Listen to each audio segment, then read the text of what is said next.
તમે ક્યારેક કાચબાને જોયો છે કયા પ્રમાણે ધીરે ધીરેથી ચાલી રહ્યો હોય છે, એટલે કે ના તો તે ખૂબ સ્પીડમાં ભાગતો હોય છે કે ના તે રોકાઈ રહેલો હોય છે, ફક્ત અને ફક્ત એક ફ્લોમાં ચાલ્યા કરતો હોય છે, એટલે કે તેને આપણે મુવમેન્ટ ઇન સ્ટેબિલિટી કહી શકીએ છીએ. અને ત્યારબાદ અંતે કયા પ્રમાણે રેગ્યુલરલી મુવમેન્ટ કરતાં કરતાં તેની જીત થઈ જાય છે. અને આ પ્રમાણે જ કુંભ રાશિના જાતકો તમારે પણ તમારા જીવનમાં આ પ્રમાણે જ આગળ વધવાનું છે. તેનું કારણ શું છે?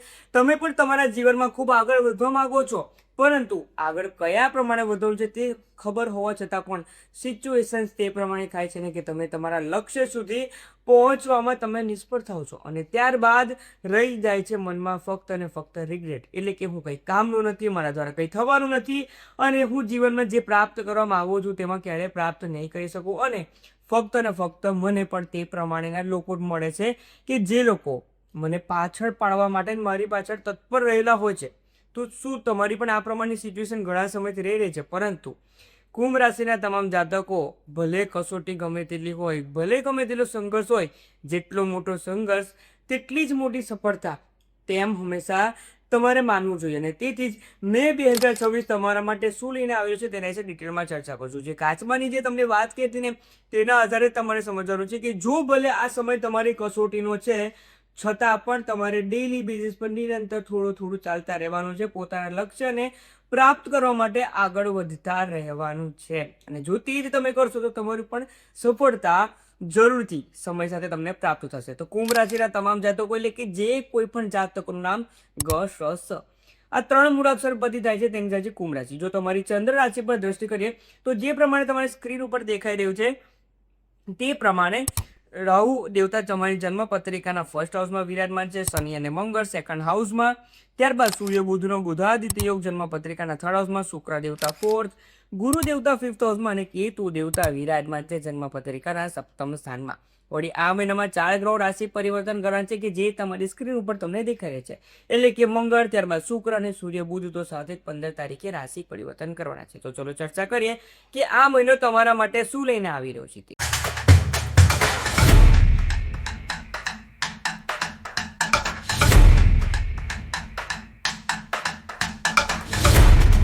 તો કુંભ રાશિના તમામ જાતકો, સર્વપ્રથમ ચર્ચા કરીએ તમારા સ્વાસ્થ્ય બાબતે. તો સ્વાસ્થ્યના સ્થાનના માલિક શનિ દેવતા વિરાજમાન છે તમારી જન્મ પત્રિકાના સેકન્ડ હાઉસમાં, અને સાથે જ આરોગ્યના દેવતા સૂર્ય દેવતા પણ 15મી બાદ આવી રહ્યા છે જન્મ પત્રિકાના ફોર્થ હાઉસમાં, એટલે કે કેન્દ્રના સ્થાનમાં આવી રહ્યા છે વૃષભ રાશિમાં. તેના આધારે કહી શકીએ કે આ મહિના દરમિયાન જે તમારા મનમાં તમારી હેલ્થને લગતી જે ભ્રમની સિચ્યુએશન હતી, એટલે કે દરરોજ સવારે ઉઠોને કંઈક ને કંઈક ચાલ્યા કર્યું છે, સ્વાસ્થ્યને લગતી તકલીફ, માથું દુખવું, પગ દુખવું, પેટમાં દુખાવો થવો, કે કોઈક ને કોઈક રીતે અનનોન ફિયર જે મનમાં રહી રહ્યું હતું, હવે તે તમામમાંથી પડદો ઉઠાવીને તમારે આગળ વધવાનો સમય છે.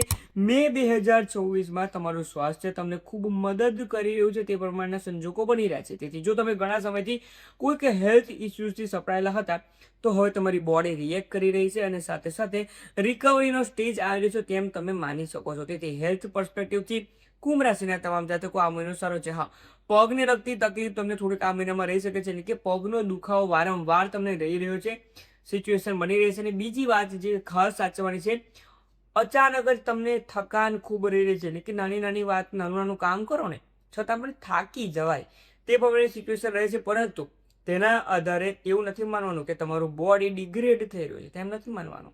તમારે ફક્ત જીવન છે, ચાલ્યા કરે છે, થયા કરે છે તેવું માનીને આગળ વધવાનું છે. કારણ કે ફર્સ્ટ હાઉસમાં વિરાજમાન છે રાહુ દેવતા. રાહુ દેવતાનું ભાઈ કામ તો તે છે કે તમને ઇલ્યુઝનમાં રાખીને તમે જે પ્રમાણે ગોલ જે ડેઈલી બેઝિસ પર લઈ રહ્યા છો તેનો નથી તમે પ્રાપ્ત કરી શકતા, ને તેના કારણે તમારો જે ગોલ છે ડેઈલી બેઝિસ પર તમે જીવનમાં જે પ્રાપ્ત કરવા માંગો છો તે આળસમાં ફેરવાઈને તમે ક્યાંક ને ક્યાંક તેમાં પાછળ ન પડી જાઓ ને, તે જ પ્રેક્ટિકલ ધ્યાન તમારે રાખવાનું છે. જો આટલી કાળજી રાખી લેશો ને તો આ મહિનો હેલ્થ પર્સપેક્ટિવથી અને સાથે સાથે મેન્ટલી તમે ખૂબ સારી રીતે આગળ વધી શકશો. જો હું તમને નેગેટિવલી કહેવાનું હોય ને તો તમને તે પણ કહી દે કે ખૂબ વધારે માનસિક અશાંતિ રહી શકે છે, ખૂબ સેલ્ફ ડાઉટ રહી શકે છે, આત્મવિશ્વાસની કમજોરી રહી શકે છે. પરંતુ ના, આપણે તમામ વસ્તુને જન્મપત્રિકામાં પોઝિટિવ વેમાં જ સમજવાનું છે. તેથી જ કહી રહ્યો છું કે જ્યારે તમારું મન ન માને ને, આળસમાં આવે ને, તો ફરીથી જાતે જ એક તમાચો મારીને ઊભા થઈ જવાનું છે કે ના, ખરાબ ગ્રહોની સિચ્યુએશન છે તો મારે તેમાં નાસીપાસ નથી થવાનું, પરંતુ મારાથી વધારે મોટો કોઈ યોદ્ધા નથી અને હું જ જીવનમાં જે પ્રાપ્ત કરું છું તે જાતે પ્રાપ્ત કરી શકે. તેથી જ હું તમને કહું છું પોઝિટિવ વેમાં સમજો. ગ્રહો તેનું કામ કરશે, તમારે તમારે કામ કરવાનું છે જ. આગળ વાત કરીએ તો તમારા ફાઇનાન્સ બાબતે તમે જોશો તો શનિ દેવતા અને મંગળ દેવતા ત્યાં વિરાજમાન છે. ફાઇનાન્સ બાબતે મે 2024માં કોઈ પણ મોટું ઇન્વેસ્ટમેન્ટ કરતા પહેલા ખાસ કાળજી રાખવાની છે. રિસર્ચ વર્ક કરવું ખૂબ જરૂરી છે અને સાથે સાથે કોઈ પણ તમારા હિતેચ્છુ છે કે પછી જે લાઈનમાં તમે ઇન્વેસ્ટમેન્ટ કરવા માંગો છો તેના જે એક્સપર્ટ હોય તેનું ખાસ ઓપિનિયન લેવું જરૂરી છે. તેનું કારણ શું છે? મંગળ દેવતા ત્યાં વિરાજમાન છે 11 મે સુધી અને મંગળ દેવતા તમને ઉતાવળિયા ડિસિઝન લેવા માટે મજબૂર કહી શકે છે, પરંતુ ત્યાં શનિ દેવતા છે તે કહેશે કે અમારે ડિસિઝન લેવું જોઈએ કે નહીં, આ જગ્યા પર મારે રોકાણ કરવું કે ન કરવું, ખોટો ખર્ચો કરવો કે ન કરવો. શનિ દેવતા તમારી રાશિના માલિક તમને બચાવવાનો પ્રયત્ન કરશે, પરંતુ મંગળ દેવતા તમને ઉતાવળે ડિસિઝન લેવડાવશે. એટલે કે આ સ્કીમમાં જો હું ઇન્વેસ્ટમેન્ટ કરી લઈશ કે આ વાહન કે આ સાધનમાં જો હું ઇન્વેસ્ટમેન્ટ કરીશ તો આગળ જતાં મને ફાયદો છે. ઉતાવળમાં ડિસિઝન લેશો અને ત્યારબાદ તે તમામના ભાવ ડાઉન થઈ રહ્યા છે અને તમે ખૂબ મોટું નુકસાન કરી બેઠા છો. તે પ્રમાણે સિચ્યુએશન રહી રહી છે. ફાઇનાન્સીસ બાબતે ઉતાવળિયા ડિસિઝન લેવાના નથી. હા, શનિ દેવતા ત્યાં વિરાજમાન છે. બેંક બેલેન્સ જો આ પ્રમાણે તમે પ્લાનિંગ કરશો તો બેંક બેલેન્સ તમારું વધી જ રહ્યું છે. તે પ્રમાણે સંજોગો બની રહ્યા છે. તેથી ફાઇનાન્શિયલ ડિસિઝનમાં કોઈ ઉતાવળ નથી કરવાની. વાત કરીએ તો આ મહિના દરમિયાન સૂર્ય અને બુધ જે છે તે મહિનાના મિડ પાર્ટ બાદ આવી રહ્યા છે જન્મ પત્રિકાના 4th હાઉસમાં, જે જણાવી રહ્યા છે કે જો કોઈ પણ પ્રોપર્ટી બાબતે તમે ઈચ્છા કરતા હતા તો આ મહિનામાં સામેથી તમને પ્રોપર્ટીની ડીલ કે કોઈ નવી ઓપોર્ચ્યુનિટી તમને દેખાઈ શકે છે અને તેમાં તમારે આગળ પણ વધવું ખૂબ જરૂરી છે. સૂર્ય દેવતા તમને મદદરૂપ થઈ શકે છે, પરંતુ 14 મે સુધી જે પ્રમાણે માલવ્ય યોગનું નિર્માણ થઈ રહ્યું છે તમારી જન્મપત્રિકાના 14 સ્થાનમાં શુક્ર દેવતા જે કરી રહ્યા છે તેના આધારે આ મહિના દરમિયાન એક વાત તો ખાસ છે, તમારો ચાર્મ, તમારી પર્સનાલિટી વધી રહી છે. લોકો તમારાથી ઇન્ફ્લુઅન્સ થઈ રહ્યા છે કે આ વ્યક્તિ પાસે કંઈક છે ને તે મારે શીખવું જરૂરી છે. તમારું વર્કપ્લેસ હોય, વર્કપ્લેસની બહાર હોય, ફેમિલીમાં હોય, કોઈ પણ જગ્યા પર કોઈક ને કોઈક રીતે તમારો ચાર્મ 14 મે સુધીમાં વધી રહ્યું છે અને તેના તમને કહું છું કે તમારો આ એક રીતે કહું તો તમારે પ્રકાશિત થવાનો સમય છે. જો મિડ સુધીમાં તમે પ્રકાશિત નહીં થાવ તો પછી આ સમય પાણીની જેમ વહી જશે. તેથી પોતાની વેલ્યુ બીજાને અંકાવવાનો સમય છે. વાત કરીએ તમારા સંતાન બાબતે તો ગુરુ દેવતા વિરાજમાન છે જન્મ પત્રિકાના 5th હાઉસમાં. હવે ગુરુ દેવતા જ જાતે જો ત્યાં વિરાજમાન હોય તો પછી શું ચિંતા કરવાની? તમારું બાળક ખૂબ તેજસ્વી થઈને આગળ વધી રહ્યું છે, બાળકનું રિઝલ્ટ સારું આવી રહ્યું છે, બાળકના તરફથી કોઈ તકલીફ થવાના સંજોગો આ મહિના દરમિયાન કુંભ રાશિના જાતકો નથી બની રહ્યા. તેથી તમારે ચિંતા દૂર થવાની જરૂર નથી. સાથે જે કોઈ પણ એજ્યુકેશન કરી રહ્યા છે, તમારું સંતાન પણ એજ્યુકેશન કરી રહ્યું છે, એજ્યુકેશન બાબતે પણ આ મહિનો 1 નંબર રહી શકે છે, કારણ કે જે પ્રમાણે સિચ્યુએશન ગ્રહોની બની રહી છે અને તેના આધારે જ ગુરુ દેવતા અને ત્યારબાદ એના પછીના મહિનાઓમાં બુધ દેવતા પણ આવી રહ્યા છે પંચમ સ્થાનમાં. તમારું બાળક અને તમે પણ વિદ્યાભ્યાસમાં ખૂબ સારી રીતે આગળ વધી રહ્યા છો, સંજોગો તેવા બની જ રહ્યા છે. વાત કરીએ તમારા લગ્ન જીવન બાબતે, હવે ત્યાં કેતુ દેવતા વિરાજમાન છે અને સૂર્ય દેવતા વિરાજમાન છે જન્મ પત્રિકાના 3rd હાઉસમાં. હા, લગ્ન જીવન બાબતે ક્યાંક ને ક્યાંક તું મેં થઈ રહ્યું છે, લેક ઓફ અન્ડરસ્ટેન્ડિંગ એટલે કે મિસઅન્ડરસ્ટેન્ડિંગ ખૂબ વધી રહી છે, નાની વાતે ઝઘડો પણ થઈ રહ્યો છે અને ત્યારબાદ તમે ભેગા પણ થઈ રહ્યા છો, પરંતુ તમારા સાઈડથી તમારા લાઈફ પાર્ટનરને ખોટું કંઈક ન બોલી દેવાય ને તે વાતની ખાસ કાળજી રાખવાની છે. નાની વાત ખૂબ મોટું સ્વરૂપ મે 2026માં ધારણ કરી શકે છે. લગ્ન જીવનને તમારે તમારા સાઈડથી બચાવવાના છે તેમ માનીને ચાલો. આ મહિનામાં 50% નહીં 100 આઉટ ઓફ 100 લગ્ન જીવનમાં આગળ વધવા માટે, સારી રીતે સુમેળભર્યા લગ્ન જીવનને આગળ વધવા માટે તમારે થોડુંક વધારે પાર્ટિસિપેશન આપવું ખૂબ જરૂરી બની રહેશે.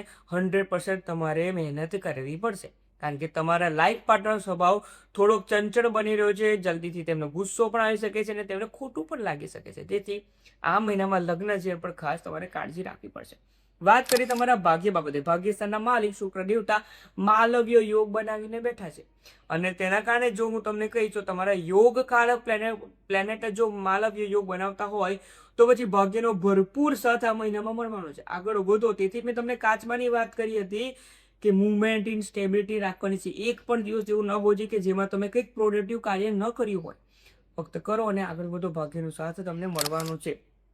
તમારા વર્કપ્લેસ બાબતે ચર્ચા કરી તો તમે જોશો તો શુક્ર દેવતા માલવ્ય યોગ બનાવીને સપ્તમ દ્રષ્ટિ ત્યાં કરી રહ્યા છે અને 11 મે બાદ મંગળ દેવતા પર તેમની રાશિમાં જ આવીને એટલે કે તૃતીય સ્થાનમાંથી રાશિમાં જ આવીને જન્મપત્રિકાના 10મા સ્થાન પર દ્રષ્ટિ કરી રહ્યા છે, જે ક્લિયરલી સૂચવી રહ્યું છે કે આ મહિના દરમિયાન તમારા કલીગ્સ, તમારા જે કોઈ પણ વર્ક પ્લેસ પર લોકો છે તેના સાથે તમે અલગ જ રીતે કંઈક તમારી આગવી તમારી ઓળખ ઊભી કરી રહ્યા છો. તમારા નેચરમાં જે ચેન્જ આવી રહ્યો છે ને તે લોકો પણ ફીલ કરી રહ્યા છે અને તેમને પણ લાગી શકે છે કે આ વ્યક્તિ હવે જીવનમાં ખૂબ આગળ વધવા જઈ રહ્યા છે. હું ક્યાંય અતિશયોક્તિ નથી કરી રહ્યો, પરંતુ જે પ્રમાણે સાહસ અને પરાક્રમના સ્થાનમાં સાહસના સ્વામી મંગળ દેવતા જેને કહેવામાં આવે છે તે જ અષ્ટમ દ્રષ્ટિ દસમ સ્થાન પર જે કરી રહ્યા છે તેના કારણે તમારા સાહસ પરાક્રમમાં ડિસિઝન મેકિંગમાં ખૂબ વધારો થઈ રહ્યો છે. તેના કારણે તમે જે પ્રમાણે ચપટી વગાડતા વર્ક પ્લેસ પર ડિસિઝન લઈ રહ્યા છો ને તો લોકો કહેશે કે આ વ્યક્તિ કેટલા ખૂબ ઝડપીથી આગળ વધી રહ્યા છે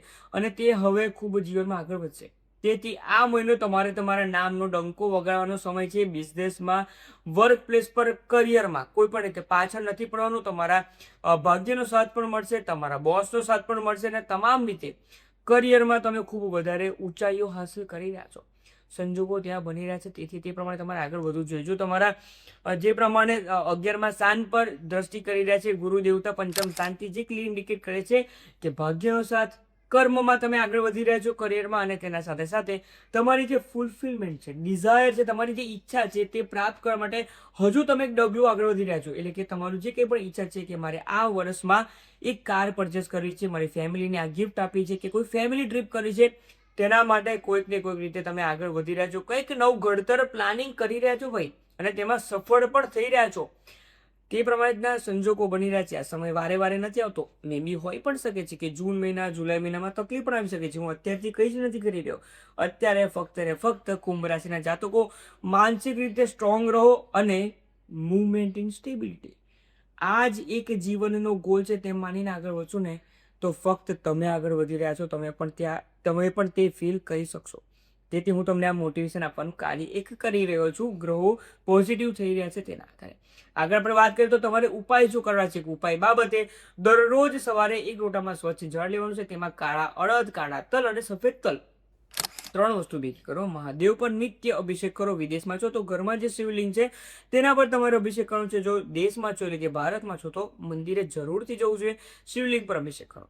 સાથે જ આ મહિના દરમિયાન તમારે શિવ પંચાક્ષર સ્તોત્ર છે, શિવ પંચાક્ષર મંત્રની નથી વાત કરી રહ્યો, શિવ પંચાક્ષર સ્તોત્રનું નિત્ય પાઠ સવાર સાંજે તમારે કરવાનો છે. જેના કારણે તમારા ઓરામાં ચેન્જીસ આવશે, પોઝિટિવ માઇન્ડસેટ પણ થશે અને એક સાહસ અને પરાક્રમથી તમે જીવનમાં જાણે આગળ વધી રહ્યા છો તે પ્રમાણે જીવનમાં અનેક સિદ્ધિઓ તમે હાંસલ કરી શકો છો. તમામ કુંભ રાશિના જાતકો, સમય કસોટીનો છે તે હું નકારી નથી રહ્યો, પરંતુ કસોટીના સમયમાંથી જે હાર નથી માનતા ને તે જ જીવનમાં ઊંચી સિદ્ધિઓ હાંસલ અને પ્રાપ્ત કરી શકે છે. તે જ હું તમને અંતે કહેવા માંગુ છું. જો માહિતી પસંદ આવી હોય અને જો કંઈક મોટિવેશન ફીલ કર્યું હોય અને આ સિચ્યુએશનમાં તમે પણ જો ઘેરાયેલા હોવ ને તો હું તમને તે જ કહી રહ્યો છું, આગળ વધો.